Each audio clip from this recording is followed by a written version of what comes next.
మా చిన్నప్పుడు పెళ్ళిళ్ళంటే ఒక కళ్యాణ మండపం, లేపోతే ఇంటి ముందే ఖాళీ స్థలం పెద్దదిగా ఉంటే, లేదా ఇంట్లో బ్యాక్ సైడ్ దొడ్డుండేది. పెద్ద దొడ్లుండేయనమాట. అలా అంటే దాదాపు ఒక ఎకరం, ఎకరం. అట్లాంటి ఇళ్లల్లో పెళ్లి అక్కడ ఓ మండపము అది విడిదిళ్ళు చుట్టుపక్కల ఉన్నటువంటి బంధువుల ఇళ్ళని విడిదిళ్ళుగా ప్రకటించడం. అలాగే వచ్చిన బంధువులు పడుకోవడానికి కూడా మిగతా ఇళ్ళు ఇట్లాంటివి. తర్వాత రోజుల్లో కళ్యాణ మండపాలొచ్చినాయి. తర్వాత రోజుల్లో ఇప్పుడు ఈ మధ్య కాలంలో నేను చూసింది డెస్టినేషన్ వెడ్డింగ్స్. ఎట్లాంటిది అంటే నేనెళ్ళినటువంటి డెస్టినేషన్ వెడ్డింగ్ ఏదన్నా ఉందంటే ఫార్మ్ హౌస్‌లో పెళ్లి. అది వరకు నేను చూసా.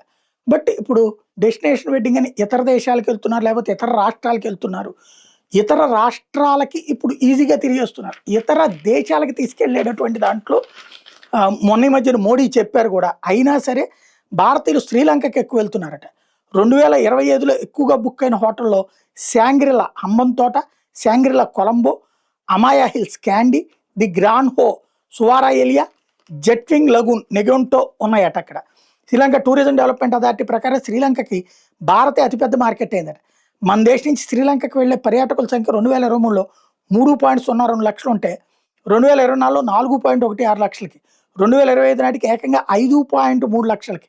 ఇరాన్ మీద యుద్ధం నేపథ్యంలో ఇటు పక్కన యూరప్ కంట్రీస్‌కి వెళ్ళడానికి కుదరకపోయేటప్పటికి పెళ్ళిళ్ళన్నీ ఇప్పుడు అక్కడ జరుగుతున్నాయట. ఏదైతే 25% మేర ఇండియన్స్ శ్రీలంకకెళ్ళి పెళ్లి చేసుకునే వాళ్ళ సంఖ్య పెరిగిందట.